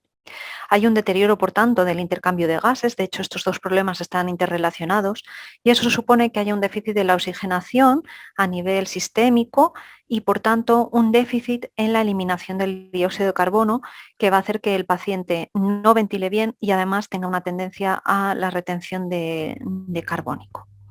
Bueno, con respecto a la nomenclatura enfermera, la verdad es que este es un tema que, como os comento, a mis compañeras que las considero expertas en taxonomía enfermera, nos generó mucha disyuntiva el tema de los trombos, curiosamente, que hoy ha sido tratado, porque no encontramos una nomenclatura que defina exactamente el riesgo trombótico en el COVID. Y bueno, pues lo que más se asemeja es esta nomenclatura que habla del riesgo de tromboembolismo venoso, pero como hemos dicho, no solamente hay tromboembolismo venoso, sino que también hay tromboembolismo arterial. Y se define básicamente como tromboembolismo periférico cuando sabemos y conocemos que fundamentalmente la sintomatología más frecuente es el tromboembolismo pulmonar y el ACV, ¿vale? No tenemos ahora mismo otra nomenclatura que se ajuste, entonces esto es lo más parecido, es un diagnóstico de riesgo, no es un problema real, pero es potencial, pero hasta ahora esto es lo que tenemos. Desde aquí, pues a toda la enfermería que esté interesada, le lanzo la idea de poder trabajar para proponer a la NANDA un diagnóstico enfermero pues que sea acorde a la trombosis en el COVID y, por supuesto, en el post-COVID, ¿vale? Que es uno de los riesgos más importantes que se está produciendo y, de hecho, la mortalidad se debe sobre todo a estos eventos trombóticos. También hay un deterioro de la integridad cutánea, tanto en la epidermis como en la dermis, y es que a nivel dermatológico la sintomatología durante el COVID y en el post-COVID tiene una amplia gama, no se puede limitar, no podemos decir que haya una urticaria, un enrojecimiento. Es verdad que casi todo va a cursar con prurito, casi todas las alteraciones que aparecen, pero la gama es súper amplia a nivel cutáneo, ¿vale? La diarrea es una de las alteraciones frecuentes que aparece, que se define como heces líquidas o no formadas. Y entramos ya en lo que sería, dejando un poco el plano físico, entraríamos ya en lo que podríamos considerar el plano más psíquico y social. Aparece la ansiedad, que es una reacción ante una amenaza o anticipación de peligro que realmente no existe en ese momento, pero que puede existir en un futuro y que hace que la persona se encuentre mantenidamente en un estado de alerta y eso le produzca pues un malestar que es importante y un sufrimiento psíquico. Además va a haber un deterioro, se ha visto que sobre todo en el post-COVID, más que durante la fase aguda, hay un deterioro de la resiliencia que hace que se tenga una disminución de la capacidad para recuperarse ante una situación adversa. Es realmente la incapacidad para adaptarse a la nueva situación. Y en algunos casos, estas tres nomenclaturas o tres diagnósticos enfermeros están muy relacionados, tanto la ansiedad como el deterioro de la resiliencia y también el síndrome postraumático. En algunos casos se llega a desarrollar un síndrome postraumático que recordamos que se puede producir desde el mismo momento en el que se está en contacto con el evento, aunque se tiene la idea de que aparece esa respuesta desadaptativa con el tiempo. Desde el mismo momento en el que se produce el evento se puede generar, ¿vale? Otra cosa es que con el tiempo, pues desde luego se va a acentuar. Bien, y para dar solución a todos estos problemas, pues contamos con una serie de intervenciones enfermeras que voy a pasar a describir. Y con estas intervenciones enfermeras nos vamos a plantear llegar a unos objetivos de cuidado, ¿vale? Los objetivos de cuidado en enfermería, antes de empezar con ellos, para que no suene raro, pues para quien desconozca un poco la taxonomía y la nomenclatura enfermera, los objetivos de cuidado se establecen en base a una serie de resultados que se quieren encontrar y se miden por medio de escalas Likert de 5 puntos, ¿vale? Esas escalas van a ser, pues, hay 17 en total, van a ser diferentes en base a qué grado se utilice, pero todas son de 5 puntos. Bien, empezando con la fatiga, pues a nivel de la fatiga, el resultado que queremos obtener es pues, disminuir el agotamiento. Luego el resultado sería evaluar el nivel de fatiga y el indicador con el que lo vamos a medir a través de la escala 14 es el agotamiento. Bien, para eso tenemos dos intervenciones fundamentales en enfermería, que es el manejo de la energía y el fomento del ejercicio físico. El manejo de la energía lo vamos a tratar o a manejar a través de animar a la verbalización de sentimientos sobre las limitaciones, porque sí que es verdad que los pacientes post-COVID pues, se sienten muy limitados en su actividad y eso les está generando ansiedad. Todas estas nomenclaturas están interrelacionadas, por eso, bueno, pues de la misma manera que Merle-Michel en su teoría de incertidumbre apuesta por una visión holística, pues yo también quiero transmitir esa visión holística de la enfermería, teniendo en cuenta todos los aspectos, tanto el físico como el psíquico, como el social y el emocional, que en algunos casos pues, sale del psíquico y que estoy convencida que Rafael Martín lo explicará perfectamente bien en su intervención en los próximos días. Además, para este manejo de la energía hay que asegurarse que se está proporcionando una ingesta adecuada. En muchos casos los pacientes están dejando de nutrirse adecuadamente, dejando de comer. Hay que fomentar el ejercicio físico a pesar de la fatiga, organizando el tiempo y organizando una serie de actividades en base a metas realistas. Hay que frenar, por así decirlo, y establecer dentro de esas metas realistas y de esa gestión del tiempo, hay que gestionar también los descansos.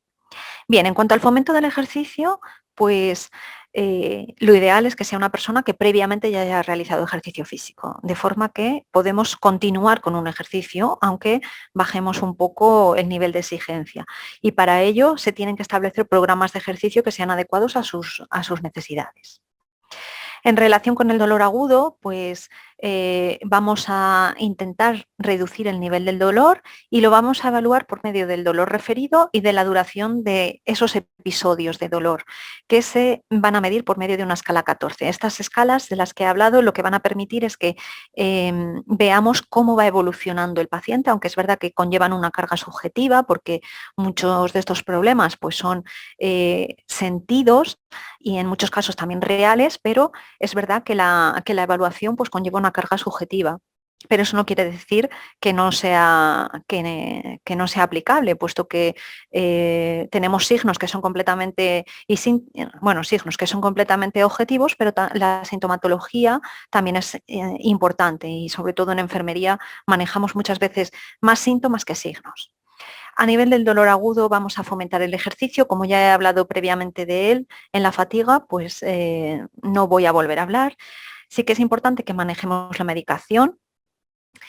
Hay determinadas actividades que sabéis que son propias de la disciplina enfermera y otras que compartimos de una manera interrelacionada con otros profesionales, como puede ser en este caso pues el médico. El manejo de la medicación hace que administremos cuando sea necesario, cuando el paciente no pueda manejar la medicación, tendremos que administrársela, porque hay pacientes post-COVID que también ingresan, eso tenemos que tenerlo en cuenta. Y comprobaremos la capacidad que tiene el paciente para medicarse y para gestionar su medicación y en la medida de lo posible intentaremos que sea independiente en este aspecto. Además, estaremos atentos a si se cumple con el efecto terapéutico de la analgesia, así como los efectos adversos y posibles interacciones farmacológicas que puedan aparecer. La relajación muscular progresiva es una técnica que cualquier enfermera debería saber manejar y cualquier enfermero. Supone elegir un ambiente tranquilo, con baja iluminación y evitando las interrupciones, de tal manera que se enseñe al paciente a respirar profundamente, aguantando, estando en apnea unos segundos y luego eliminando poco a poco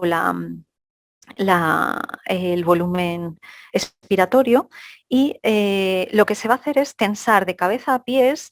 Eso es lo que establece la Ananda. Sé que en otras veces se habla de pies a cabeza, bueno, no creo que sea muy importante, pero en este caso pues lo que nos dicen es de cabeza a pies grupos musculares, de tal forma que se produce tensión durante 10 segundos y después se relaja. Para pasar de un grupo muscular a otro debemos dejar pasar aproximadamente unos 10 segundos y el volver a la situación basal debe hacerse de forma gradual. Y esto va a generar una reducción de la ansiedad y una reducción del dolor referido. Está comprobado científicamente a través de ensayos clínicos que funciona así. El patrón de respiración ineficaz se va a medir a través del estado respiratorio y los indicadores aquí pues tenemos desde la frecuencia respiratoria, el ritmo respiratorio, la profundidad, la saturación de oxígeno que se mide a través de la escala 2 y luego otros indicadores como el uso de músculos accesorios, si aparece cianosis, inquietud o deterioro cognitivo, se va a medir a través de la escala 14, la anterior a través de la 2 y estas a través de la 14. Para ello tenemos que hacer un manejo de la vía aérea y el manejo de la vía aérea fundamentalmente hay algo que es básico y fundamental, que es colocar al paciente en una posición que permita la ventilación adecuada y esa posición es la del sentado, incorporado, ¿vale? Además, tenemos que estar pendiente para si el paciente empeora y se sospecha que pueda requerir un manejo avanzado de la vía aérea, normalmente intubación orotraqueal, pero a lo mejor otra alternativa, eso ya no dependería de enfermería, pero sí que tenemos que identificar a esos pacientes que se deterioran y que pueden ser subsidiarios de manejo avanzado. Y, por supuesto, para el manejo de la vía aérea hay que fomentar la tos y si hay secreciones y se necesita la aspiración de ellas, pues tenemos que llevarlo a cabo. La monitorización respiratoria supone tener en cuenta la frecuencia, el ritmo, la profundidad y el esfuerzo respiratorio, así como los movimientos torácicos, pero también los movimientos paradójicos toracoabdominales que nos hablan de un empeoramiento del paciente o una mala adaptación respiratoria. Por supuesto, tendremos que conocer respiraciones que sean ruidosas, saber si se trata de un estridor o de un ronquido. Emplearemos sensores de canometría o capnografía y también de saturación de oxígeno y estaremos alertas a los síntomas de inquietud y ansiedad que lo que nos está indicando es que no le está llegando suficiente oxigenación al cerebro y que por tanto se está produciendo pues una disnea. El deterioro del intercambio gaseoso, como he comentado previamente, tiene mucho que ver con la nomenclatura anterior, y aquí lo que podemos hacer es valorar, por supuesto, el estado respiratorio pues a través de la disnea de esfuerzo y la saturación de oxígeno fundamentalmente, aunque también a través de la capnometría.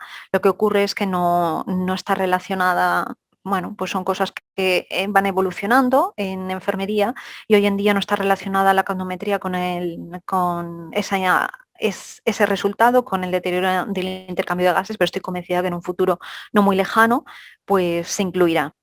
El manejo de la tos supone que enseñemos a veces al paciente a toser o que le animemos a toser, de tal forma que si está encamado, le digamos que flexione ligeramente la cabeza, que relaje los hombros y que flexione las rodillas para fomentar de esa manera el reflejo tusígeno. Tendría que hacer una respiración profunda, mantenerla durante 2 segundos, esa respiración en apnea, y después intentar toser unas 2 o 3 veces seguidas. Sabemos que la tos en muchos casos produce dolor, está interrelacionado con el dolor agudo y bueno, pues requerirá que manejemos ese dolor agudo, porque es verdad que si el paciente no tose y expulsa las secreciones, pues al final lo que se va a producir es un acúmulo de secreciones y una neumonía. Hay que ayudar a la ventilación y para eso pues todo lo relacionado con el manejo de la vía aérea sería adecuado, pero además si la ventilación es inadecuada por el dolor, hay que tratar el dolor como he comentado y se debe hacer uso de los broncodilatadores e inhaladores que estén establecidos por prescripción farmacológica o en base a protocolos que estén consensuados en las unidades. Bueno, si hablamos del riesgo de tromboembolismo venoso, que como he dicho, pues no sería la nomenclatura más ideal para lo que se presenta, pero hoy en día no tenemos otra, el resultado que queremos alcanzar es conocer precozmente, porque estamos ante un riesgo, conocer precozmente los síntomas de trombosis o de tromboembolismos para actuar en cuanto que se confirme. Además de intentar que no se produzcan. El problema es que, como ya ha comentado el doctor García Frade, al que estoy haciendo referencia varias veces en esta intervención, pues las heparinas de bajo peso molecular, salvo en paciente hospitalizado, no tienen mucho sentido. En paciente post-COVID hay mucha controversia sobre si usar las heparinas de bajo peso molecular o no, porque efectivamente pueden producir también hemorragias. La intervención fundamental es identificar esos riesgos a través de conocimiento de cuáles son sus antecedentes, si tiene un cumplimiento terapéutico en caso de que el paciente esté hospitalizado, por ejemplo, o posteriormente a la hospitalización, si se le pauta heparina de bajo peso molecular, si está siguiendo esa pauta, y hacer actividades que reduzcan el riesgo, aunque en este caso las trombosis, los trombos que se producen no son tan fáciles de prevenir como cuando es una trombosis venosa profunda relacionada con eventos varicosos. Entonces, bueno, ahí está, pero la realidad es que, como os he comentado, estas definiciones no se ajustan exactamente a los eventos trombóticos que se producen en el COVID. El deterioro de la integridad cutánea, pues nuestro objetivo va a ser que exista integridad tisular, o sea, que no se rompa la piel y las membranas mucosas, y los indicadores que van bueno, valga la redundancia, indicarnos que tenemos integridad tisular, va a ser la pigmentación, el eritema, la induración. Todos estos se miden a través de la escala 14. Y la principal intervención que vamos a hacer es una vigilancia de la piel, de tal manera que miramos pues eso, color, temperaturas, si aparecen erupciones y abrasiones. Y el manejo del prurito es muy importante, porque casi todas las alteraciones dermatológicas relacionadas con la COVID o bien no suponen ningún problema y no dan ninguna sintomatología, o son muy pruriginosas. En caso de que se produzca prurito, aquí en la enfermería tenemos mucha labor en cuanto a cuidados, porque podemos aplicar frío para evitar la irritación. Hay que recomendar a los pacientes que no utilicen jabones ni aceites en el baño que sean perfumados, porque aumentan el prurito. En caso de tener un ambiente que sea seco, se recomienda, sobre todo a nivel domiciliario, que utilicen un humidificador. Los tejidos que empleen que sean preferiblemente de lana, que mantengan las uñas cortas, que los ambientes no sean muy calurosos, sino que sean un poco cálidos, que empleen el baño con agua fría y que se sequen muy bien, porque todo eso va a mejorar el prurito, y además que intenten frotarse con la palma de la mano en lugar de rascarse, o que den pellizcos con el índice y el pulgar, en lugar de rascarse con las uñas, porque se producen sobreinfecciones por lesiones de rascado. En relación con la diarrea, pues nuestro objetivo de cuidados va a ser lograr la continencia intestinal. Para eso vamos a medir la cantidad y la consistencia de las heces, vamos a valorar cómo es esa diarrea y vamos a fomentar que se ingeste la cantidad adecuada de líquidos para que no se produzca una deshidratación. El manejo de la diarrea supone que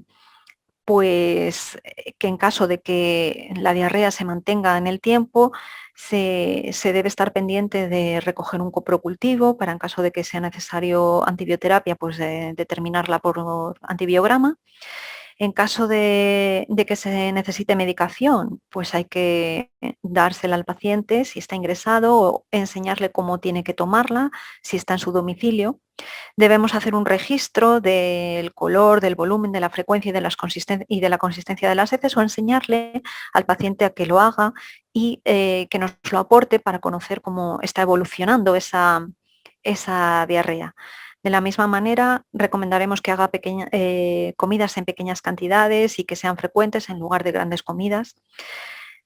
Vigilaremos cómo está la turgencia de la piel para ver si se estaba produciendo alguna deshidratación, y muy importante, cuando las diarreas son pues muy líquidas y muy agresivas y abrasivas, como ha sido en el caso del COVID. En el post-COVID son menos agresivas con la piel perianal, pero durante el COVID han sido mucho.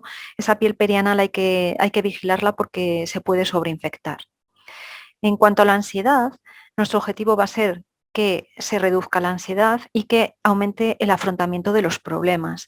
Para ello tenemos indicadores como el desasosiego, si se presentan manos húmedas, tensión muscular, sensación de irritabilidad, que se va a medir pues por medio de la escala 14, y a través de la escala 13, el afrontamiento de problemas, vamos a medir si identifica problemas que puedan ser, patrones que puedan ser eficaces o ineficaces, y verbaliza su situación. Y para eso, la enfermería podemos disminuir la ansiedad con un enfoque sereno.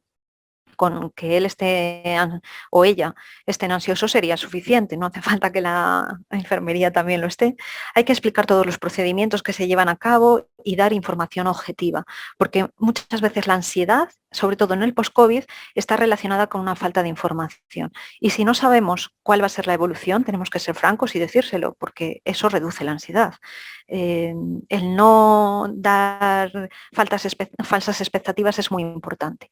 Y claro, cuando la ansiedad está muy dimensionada, pues en algunos casos habrá que administrar medicación, de la misma manera que se ha hecho con otras problemáticas. Mejorar el afrontamiento supone plantear unos objetivos que sean apropiados, de acuerdo con los recursos con los que disponga el paciente, de tal manera que se generen metas que no estén tan bien sobredimensionadas y que hacen que empeore el afrontamiento y la adaptación a la situación. Resolver los problemas de una manera constructiva, dando unas esperanzas que sean realistas, y permitiendo que se tenga una visión un poco positiva de la situación, a pesar de que tendrá ira, hostilidad, así como sentimientos ambivalentes, pero tenemos que intentar que se afronte de la mejor forma posible y que se canalice hacia otras emociones, aunque sin lugar a dudas esas emociones tienen que existir y son normales y se comprenden perfectamente. El afrontamiento a veces también supone tener que aceptar la nueva imagen corporal, que en algunos casos pues está deteriorada. Imaginaros un paciente que se ha pasado 3 meses en UCI, pues está claro que su imagen corporal va a ser muy diferente de la que tenía previamente, y puede ser un paciente post-COVID también. El deterioro de la resiliencia hace que intentemos fomentar la resiliencia personal a través de lo vamos a medir a través de la verbalización de actitudes positivas y cuáles son las estrategias de afrontamiento, que se hace por medio de la escala 14, y para ello fomentaremos la resiliencia, que como ya he comentado previamente, no voy a insistir más en más en... No, perdón, no he comentado fomentar la resiliencia, he comentado la mejora del afrontamiento. En cuanto a fomentar la resiliencia, pues tenemos que dar una actitud optimista respecto al futuro, pero que sea realista también, claro. Y sí que está comprobado que la resiliencia aumenta a través de las escuelas de calidad en la comunidad. O sea, el grupo de iguales, en este caso, aumenta mucho más la resiliencia que la intervención médica o enfermera o de cualquier profesional de ciencias de la salud, y tenemos que fomentar que se generen esos grupos y apoyarles. En relación con el síndrome postraumático, lo que queremos conseguir es un bienestar personal, y para eso pues tenemos una serie de indicadores, como por ejemplo que se lleven a cabo las actividades básicas de la vida diaria, que haya una salud física, psíquica y social, y que se desempeñen en la medida de lo posible los roles habituales que se venían llevando a cabo antes de que pasar por la situación de infección por el SARS-CoV-2.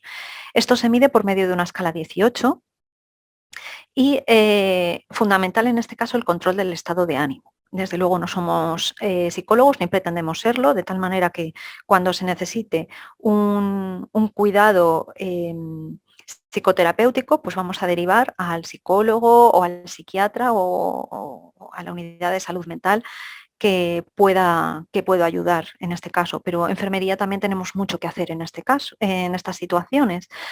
Vamos a evaluar el estado de ánimo del paciente, vamos a ver si tiene un riesgo para él o para los demás, pues estamos hablando de ideación suicida, por ejemplo, incluso verbalización, si tiene capacidad de autocuidado, si necesita a alguien, cómo es su ciclo de sueño y vigilia.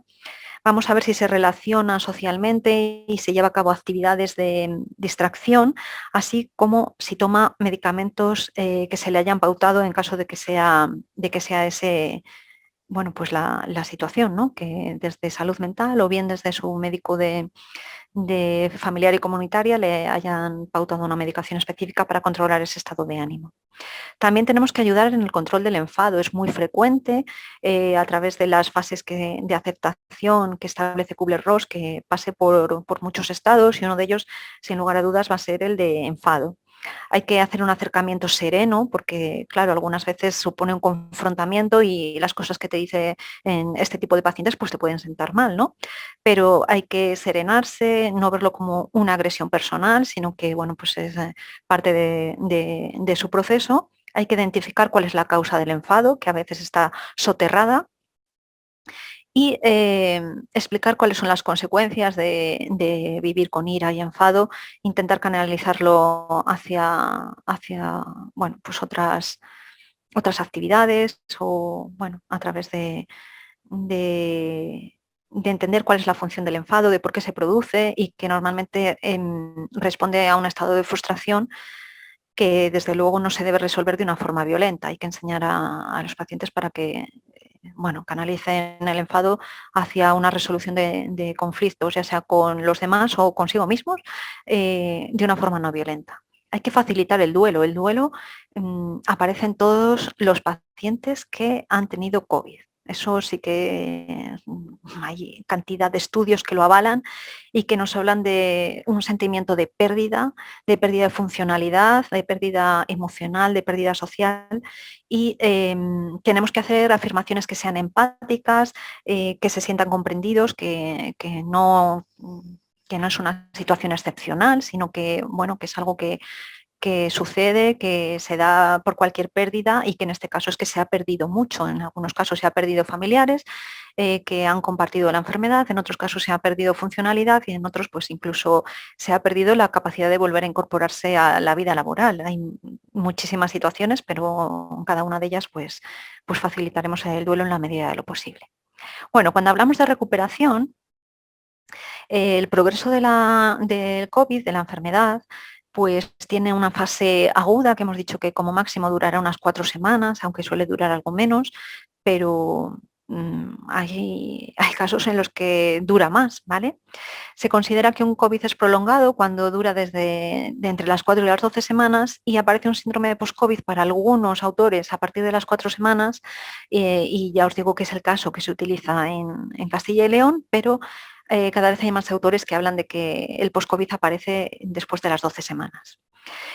En general, la recuperación, no la sintomatología post-COVID, sino la recuperación de la enfermedad, pues va a depender de si la sintomatología ha sido leve, moderada o grave. No va a ser lo mismo alguien que lo ha pasado asintomático, que simplemente ha tenido tos, que alguien que se ha pasado 3 meses en una unidad de cuidados intensivos.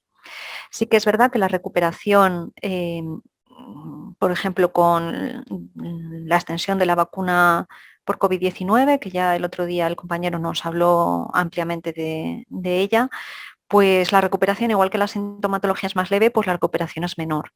Existen casos de reinfección, aunque hay estudios a favor y estudios en contra, pero es otra situación que se puede dar después de la recuperación y es que nos reinfectemos del COVID. Sí que es verdad que en vacunados es más raro, pero puede aparecer. Y bueno, pues estamos hablando de alrededor de los 2 meses, más o menos, cuando suele suceder la reinfección y la sintomatología, pues en general es más leve.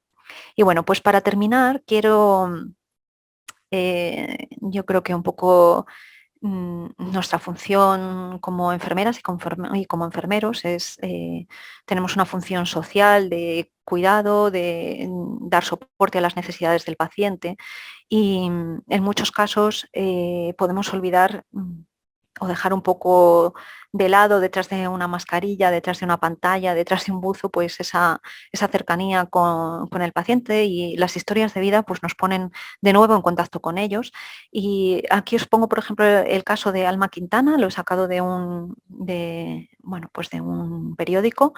Es una nadadora profesional de Cádiz que se contagió en una comida con compañeros del equipo en la primera ola, no requirió ingreso, pero nos dice que empezó con fiebre, con mocos, con mucho cansancio, dolor articular, fatiga, diarrea y un poco de dificultad respiratoria. O sea que estamos viendo que tiene más de 5 síntomas. Tenía una sensación de una gripe. Tiempo después, 2 meses, continúa con cefaleas, cansancio, o sea, tiene un síndrome post-COVID, dolor articular, dice que la fatiga, que es lo más típico, es lo que más le molesta, que le han hecho placas de tórax y que tiene un daño, ella define como un daño bronquial, parece que es una fibrosis, y ha tenido conjuntivitis, que no es un síntoma pues muy habitual, pero ella lo ha tenido. Tuvo perniosis también y continúa con un problema de mielinización que hace que tenga hormigueo en manos y en pies. Perdió 6 kilos y bueno, lo que esperan sus entrenadores es que tarde en recuperarse para estar a un nivel óptimo para poder competir al menos 4 meses. Estamos hablando de una persona que es atlética, que es una nadadora profesional y con un síndrome post-COVID. Imaginaros lo que puede ser un síndrome post-COVID pues en una persona que sea sedentaria o que no sea nadadora profesional, no se dedique al deporte de élite, ¿no? Bueno, pues hasta aquí mi intervención. Muchas gracias por su escucha. Espero haber dado una visión amplia de la enfermería y por supuesto quedo a su disposición para cualquier duda, pregunta o lo que considere necesario para aclarar o comentar. Gracias, Rosa. Muchas gracias Gracias a ti. por tu ponencia. Me ha encantado. Sí que es verdad que a veces la nomenclatura se nos queda un poco corta a las enfermeras. Sí. Y cuando surgen pues enfermedades nuevas o temas nuevos, pues no sabemos de dónde agarrarlas. Y sí, habrá que hacer un escrito y pedir explicaciones y que alguien nos resuelva este problema, porque es una pena que no podamos recrearnos en algo así. Entonces, bueno, te voy a pasar las preguntas. Gracias Bien. a todos, porque esta vez sí que las habéis colgado en el chat en vez de en el correo electrónico. Me facilita muchísimo el trabajo a mí y a mis compañeros que las pueden ir transcribiendo. Entonces, comenzamos, Rosa. ¿Vale? Muy bien. Vale. Mira, dice, ¿podría considerarse que el COVID persistente es una nueva enfermedad o un conjunto de síntomas que persisten? Bueno, acabas de darnos el testimonio de Alma, ¿no? Que tiene síntomas incluso nuevos. A ver, la CIE no lo considera todavía una enfermedad y de hecho, bueno, pues se denomina síndrome post-COVID porque es un conjunto de signos y síntomas. Cuando todavía no se conoce la evolución de una enfermedad, pues no, de una enfermedad, de un conjunto de signos y síntomas, no adquiere la nomenclatura de enfermedad. Entonces ahora mismo se considera un síndrome que habrá que estudiar y que yo creo que probablemente, si como parece, el virus se va a quedar entre nosotros y tiene consecuencias a pesar de la vacunación, porque hay gente que está vacunada y que desarrolla este síndrome post-COVID, pues a la larga será una enfermedad. Pero eso ya es una opinión. No conozco estudios que hablen de ello, ¿eh? Vale, No sé si con esto he dado respuesta. Sí, sí, sí. Vale. ¿El paciente con COVID persistente se siente discriminado o incomprendido tanto a nivel sanitario como laboral? Yo estoy convencida, vamos, sin lugar a dudas, que se siente incomprendido. Es verdad que se han creado las unidades post-COVID y bueno, dentro de lo que cabe, pues ahí tiene su espacio, su asistencia, pero muchas veces es que la sintomatología no tiene un tratamiento que vayas a terminar con ello. Por ejemplo, las alteraciones de parestesias que se deben a alteraciones de la mielinización, pues el problema que hay es que sí, bueno, pueden mejorar con vitaminas o pueden no mejorar. Son muchas veces tratamientos que no es como si tienes una infección bacteriana y con una antibioterapia pues terminas con la bacteria. Entonces, pues yo creo que la sensación de discriminación y de incomprensión tiene que existir y de hecho los compañeros que están en el post-COVID sí que lo dicen, que es un poco frustrante, ¿no? Pues eso, que buscan algo que les dé una solución y siguen con los brotes. Eso es así. Pero bueno, no, yo no sé si más allá de otras enfermedades crónicas. La verdad es que ahora estamos muy sensibilizados con el COVID, pero hay un montón de enfermedades crónicas que yo creo que pueden compartir esta problemática. Bueno, desde el punto de vista sindical te puedo decir que existe una clara incomprensión por parte de la administración y de la empresa privada, porque nos encontramos con COVID persistente con sintomatología muy, muy fuerte, que la inspección de trabajo les está dando el alta y obligándoles a incorporarse a su puesto de trabajo. O sea que sí, es una discriminación y una incomprensión muy gorda y muy importante. Sí, yo creo que la incomprensión sí que existe y que en general lo que queda en el imaginario simbólico de la sociedad es el quejica, ¿no? Es como se queja, pero si ya lo has pasado, ¿no? Bueno, sí, lo has pasado, pero ahora tiene un síndrome post-COVID, claro. Claro. Entiendo que los duelos tras un fallecimiento por COVID son patológicos en su mayoría. Bueno, sí, las circunstancias, ¿no? ¿Ha sido imposible atender el duelo por parte de la enfermería? A ver, esto daría para mucho. El duelo, estoy convencida que Rafael Martín lo va a explicar muchísimo mejor que yo, pero el duelo no solamente es por el fallecimiento de un familiar. El duelo, yo me estaba refiriendo en este caso en el post-COVID a la sensación de duelo que sienten los pacientes que tienen un síndrome post-COVID, porque realmente has perdido tu funcionalidad, entonces eso supone un duelo. Ahora, si todos los duelos en el post-COVID son patológicos, pues ahí entran en juego muchas variables que no va a depender, no por haber fallecido de COVID, tu familiar ya tienes que desarrollar un duelo patológico. Desde luego, se han visto muchos duelos patológicos en la primera ola, en familiares que han fallecido en la primera ola, porque no se han podido despedir de ellos, por ejemplo. Entonces, esa sensación de no poderse despedir, pues es casi determinante, nada es determinante, pero tiene una alta relación con que el duelo se convierta en patológico, eso sin lugar a dudas. Y si la enfermería no hemos podido atender el duelo o ha sido imposible atender el duelo, pues ¿en qué momento de la pandemia? Porque en el primer momento no teníamos tiempo ni de atender nuestro propio duelo, o sea que en un primer momento, siendo realistas, lo que se buscaba era contener la enfermedad y el mayor número de víctimas posible, sabiendo que iba a morir gente. Posteriormente, ¿hemos tenido tiempo o no hemos tenido tiempo? Pues sería muy discutible.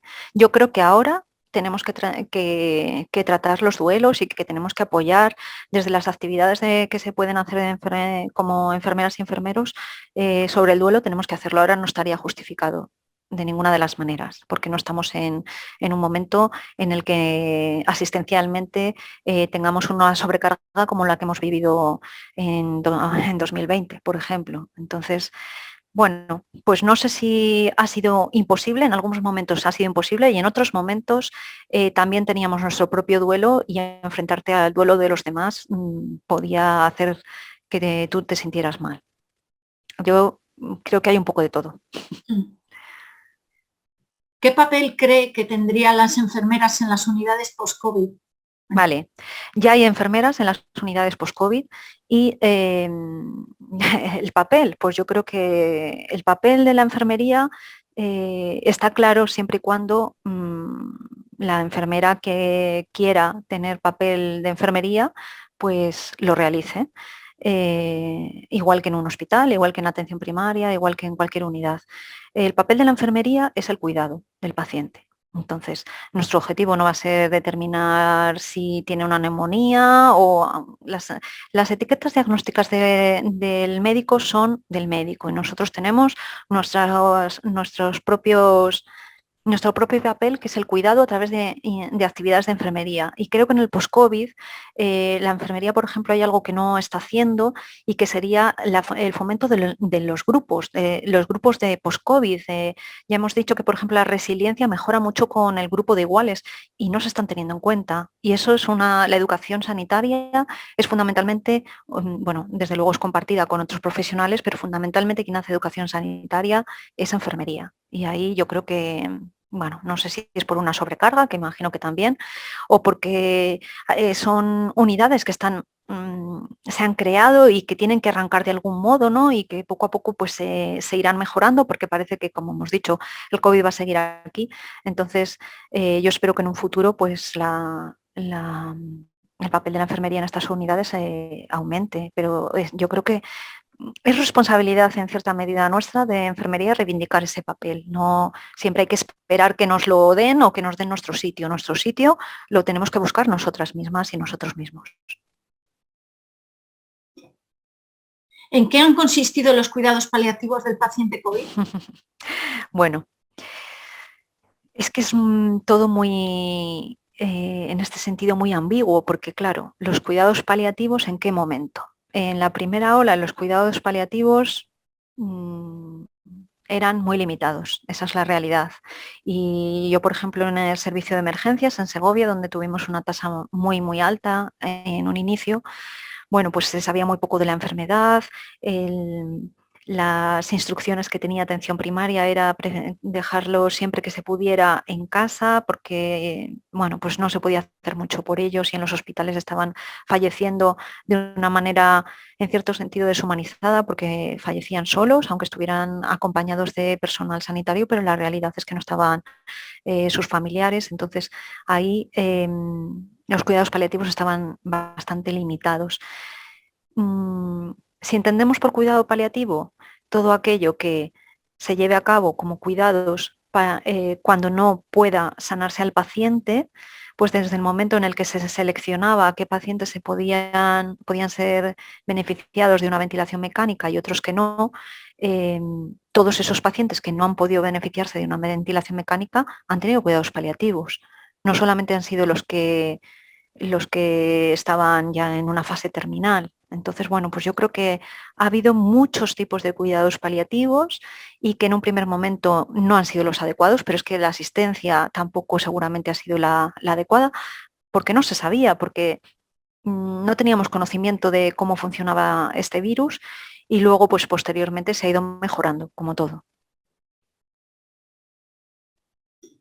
¿Está de acuerdo en la especial importancia de la coordinación entre atención primaria y especializada para atender a pacientes con COVID persistente?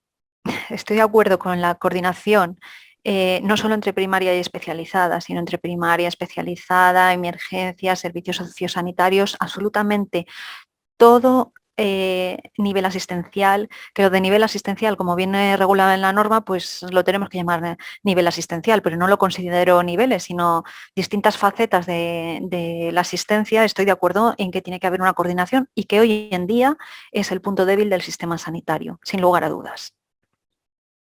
Muy bien, muchas gracias, Rosa. Están quedando más preguntas en el tintero, vale, pero pues no podemos. Cuando queráis las voy a leer, por si alguno no lo ha visto, un comentario que ha hecho el doctor García Frade, que pone, que a lo mejor es que alguien se lo ha preguntado o a lo mejor ha querido aclararlo. Dice, la profilaxis con la heparina de bajo peso molecular tras el alta está indicada si el paciente está inmovilizado o tiene factores de riesgo como antecedentes de tromboembolismo, trombofilia, obesidad, duración alrededor de 30 días o hasta movilización. Sí, yo creo que esa colación de lo que yo he comentado, ¿no? Que en algunos casos se ponía heparina de bajo peso molecular tras el alta, pero sí que es verdad que no era sistemático, sino a aquellos pacientes que se les considera con más riesgo, que son estos casos que magníficamente pues, el doctor García Frade ha comentado. Bueno, pues muchísimas gracias a los dos, hemos aprendido muchísimo y además os habéis hasta coordinado para hacer comentarios el uno del otro de vuestras ponencias, ¿sí? Lo cual se agradece. Estamos encantados de contar con vosotros y bueno, como nos ha gustado tanto y hemos aprendido tanto, seguro que os volvemos a llamar en más ocasiones. Encantada por mi parte. Muchas gracias. Hasta luego. Muchas gracias a todos. Bueno, pues ha terminado la sesión de hoy. Os esperamos el martes que viene de nuevo con dos ponencias.